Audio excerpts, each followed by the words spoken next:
Hey guys, it's CoasterZet, and today I'm going to be counting down the top 8 coasters at Dorney Park. I got to visit this park in July of this year, and I thought it was a pretty fun park. Definitely some bad ones mixed with the good ones here, so you will definitely be able to tell which ones the bad ones are as I get along with this countdown, so I'm going to get started now. Number 8 is Woodstock Express, and all I have to say about this is, ouch. It was really rough, really jerky, and my leg hurt for the whole day after this. Not a fun experience.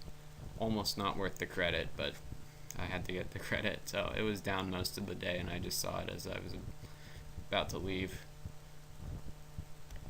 Number 7 is Wild Mouse, and I've been riding a lot of Wild Mice coasters lately, and they're not really getting any better. I used to like them a lot better, but this one wasn't terrible. I've certainly ridden worse, like Sand Serpent at Busch Gardens Tampa, but this one still wasn't very good. It was kind of rough and jerky. It wasn't great, but it wasn't horrible. It's just a typical Wild Mouse, so you can only expect it to be so good. Number 6 is Thunderhawk, and this is a pretty old Woody, but it still delivers a decent ride. I mean, there's definitely roughness to it. My biggest complaint about it is that it's a short ride. It's very short, but it is a bit rough, so sometimes if you find it extremely rough, that might be a bit of a relief that it's a short ride, but not a whole lot of good airtime on it, even though there's some airtime hills. Some of the airtime hills are really rough, and it was just okay. I didn't find it to be a terrible ride because I ended up riding it 4 times, but I didn't find it to be a great ride either, so that's why it's coming in at number 6. Number 5 is Stinger, the Invertigo Boomerang, and this is one crazy coaster. It was very intense. I grayed out both times I rode it, and it was alright. The first time I rode it, I thought it almost was a little much, I thought, but the second time I rode it, it was much better. It is kind of cool how you can sit either starting out backwards or forwards, but if this is better than the normal Boomerang, I've only ridden one of each, so it's kind of hard to tell. But a lot of people consider this to be better than your standard Boomerang, but it's alright. It wasn't too rough, I didn't think. It was just mostly crazy intense.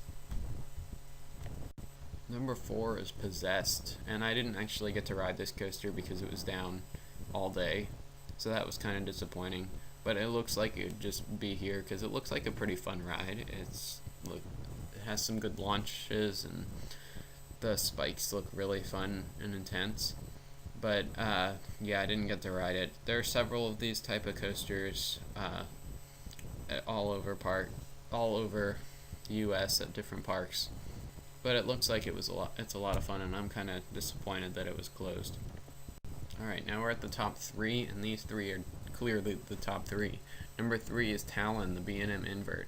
And I thought that this was an alright B&M invert. Not my favorite, definitely. It's probably my least favorite B&M invert I've ridden, but this is not to say it was bad. It was very fun. I really liked the Immelman inversion. That was really awesome. And the vertical loop I grayed out on 2 of the 3 times I rode it, so definitely intense. It packs a punch. Kind of one of the smaller B&M inverts. It doesn't have a lot of great size to it, but it's still very fun.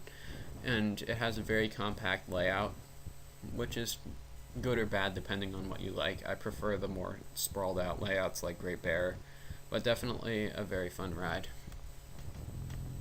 Number 2 is Hydra The Revenge, and I got to ride this coaster 5 times, which was fantastic because it was an awesome ride. The JoJo roll out of the station was a really great idea, and it's just so much fun. One of the best inversions, if not the best inversion I've ever experienced. The drop is really great, how it's just straight down. You get lots of airtime on it, and then the inversions are really cool. It has a bunch, 1, 2, 3, 4, 5 back-to-back inversions, which is really cool. Then you go over an airtime hill where you actually get airtime, then into a corkscrew, so a total of 7 inversions. Other than the JoJo roll, probably my second favorite inversion would be the one after the first inversion on the drop, so I think it's like a 0G or something like that. But yeah, very fun coaster, and definitely one to try to ride more than once. and I got a chance to ride this coaster in the back row and in the front row, which was really good.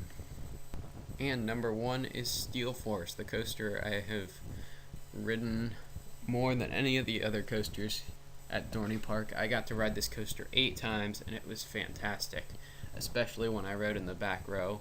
The front row I didn't like quite as much just because you get so much wind in your face. I found that to be kind of taking away from the ride, but the back row was fantastic. The drop is great. There's some great airtime, and the helix going around, it's pretty cool. You get some sort of near miss elements with the trees and stuff like that. The airtime hills on the way back are fantastic. You get so much airtime that you're almost standing up on the airtime hills. It's a fantastic ride. Definitely not perfectly smooth, but very smooth compared to maybe some of the Aero Hypers or something like that. Definitely not as good as a B&M, but a very good coaster nonetheless. Alright, that is my top 8 coasters at Dorney Park. What are your top 8? Make sure to comment below, and make sure to subscribe for more countdowns, and to like this video if you liked it. Thanks for watching, and stay tuned for more.